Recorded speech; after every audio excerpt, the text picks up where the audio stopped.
Iran is now widely seen as controlled by hardliners, with ongoing conflict between them and negotiators. The Islamic Revolutionary Guard Corps, which wields actual power in Iran, is seen as having won this conflict. Today we'll examine this issue in detail. The Institute for the Study of War in the US reported a possible power struggle between Iranian Parliamentary Speaker Mohammad Bagher Ghalibaf, a negotiator, and Islamic Revolutionary Guard Corps Commander Ahmad Vahidi, a hardliner. The negotiators in Iran are insisting on negotiations with the United States, but the hardliners are continuously demanding war with the US, so the conflict within Iran appears to be intensifying. This conflict is so serious that Ghalibaf, the leader of the negotiators, publicly defended negotiations on Iranian state television, arguing that diplomacy with the United States is necessary to achieve Iran's national goals. In the process, he reportedly criticized the hardliners who opposed negotiations. Ongoing conflict in Iran stems from a power struggle between hardliners and negotiators. The problem is that the Institute for the Study of War in the United States has analyzed that in reality, the hardliners have virtually taken control of the power structure in Iran. First of all, the hardliners, specifically the Islamic Revolutionary Guard Corps, which is the military force holding real power in Iran, are in control. Within the Iranian government, the Revolutionary Guard, under the Supreme Leader's direct authority, holds significant power. In 2009, the Iranian Revolutionary Guard's commander-in-chief slapped Iran's president, demonstrating their significant authority. They've nearly taken over the construction, telecommunications, and port sectors. Some experts estimate they control 30 to 40% of Iran's GDP. Only the commander-in-chief of the hardline Iranian Revolutionary Guard can contact Iran's supreme leader, Mojtaba Khamenei, who is reportedly seriously injured. He serves as a conduit for major decisions to other officials, meaning the Iranian Revolutionary Guard's commander-in-chief can essentially make policy decisions at will. The dominance of hardliners in Iran is being observed in several situations at the same time. Until recently, Iran had not completely closed its diplomatic channels. Negotiators made clear efforts to keep talks with the United States going. Iran even sent a large delegation to the first round, indicating they sought at least a minimal exit strategy. But the atmosphere began to change rapidly right before the second round of negotiations. After this, Iran stopped making clear whether it would participate in the negotiations, then officially announced they would not attend. This is a typical sign that appears when the internal power structure changes. Even if the diplomatic sector is preparing, the negotiations come to a halt because the group with final approval authority changes direction. What we especially need to pay attention to is the reaction of the United States. President Donald Trump said Iran lacked a unified negotiation plan and announced an indefinite ceasefire extension. It's presented as a call for more diplomacy, but really reflects the view that Iran's decision-making is confused. But what's important here is that this judgment may not be completely accurate. On the surface, it may look like a clash of opinions, but in reality, it's more likely that the hardliners have set the direction and the rest are following along. This trend is also evident in Iran's silence. The United States is quickly announcing its stance, but Iran hasn't said if it will send its next negotiation team. This is highly unusual diplomatically. Normally, even without joining negotiations, a clear message is sent, but now they're intentionally staying silent. This is probably not internal disagreement, but rather that a decision is made and they're just changing the announcement timing. And the analysis that is gaining traction is that at the center of that decision are the military, especially the hardliners within the Revolutionary Guard. Above all, the US Institute for the Study of War has assessed that the influence of the president, who was part of the pro-negotiation camp, has also diminished. It has shown that the Iranian Revolutionary Guard is blocking the key cabinet appointments of the president and even controlling access to the inner circle of power. According to Iran International, the president tried to appoint a new intelligence minister, but the plan was scrapped due to pressure from Commander Vahidi. Currently, the Iranian Revolutionary Guard leads decision-making in Iran. Let me introduce three key hardliners. First is Ahmad Vahidi. Ahmad Vahidi is the current commander-in-chief of the Islamic Revolutionary Guard Corps. From 1988 to 1997, he served as the first commander of the Quds Force, during which time he established Iran's proxy forces such as Hezbollah, pro-Iranian militias in Iraq, and Hamas.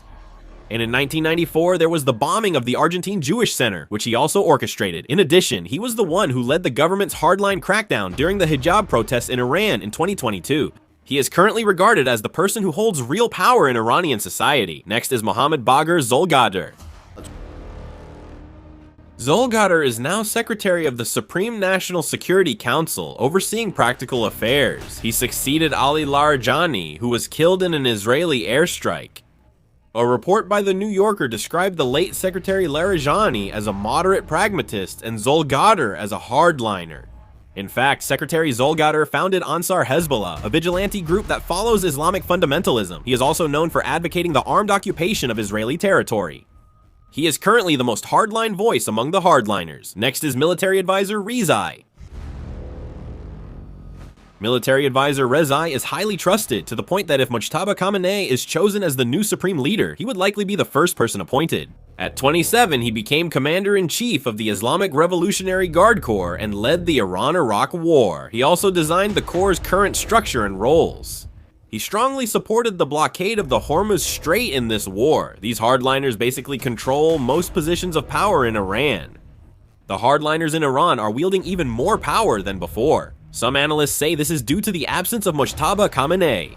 In the past, there have been conflicts between hardliners and negotiators in Iran, but each time the supreme leader would make the final decision and act as a mediator. The Israeli military severely injured Mujtaba Khamenei in an airstrike, preventing him from operating effectively. This allowed hardliners to gain significant power. In particular, the Israeli military killed Ali Larijani, who was a moderate, and Khamenei, who was also a moderate regarding nuclear weapons, which allowed the hardliners to take control of the entire country. As a result, Iran is now taking a much more hardline stance than before. But the problem doesn't end here. A similar change is also occurring in the United States. The Pentagon's power structure is being quickly reorganized, centered on a hardline stance. Recently, the secretary who was the head of the US Navy was abruptly dismissed. The official reason was not clearly disclosed, but judging by the timing and the appointment of his successor, the direction is clear. Acting Secretary Hunkau, trusted by President Trump, was appointed as the successor.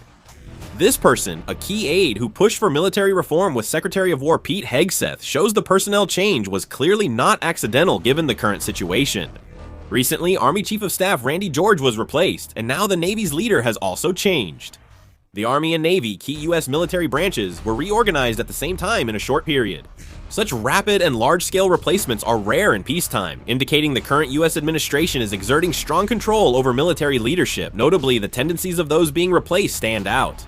Figures who have emphasized early termination of war or diplomatic solutions are quickly being pushed out of their positions. On the other hand, those who have stressed a hardline response are filling key posts.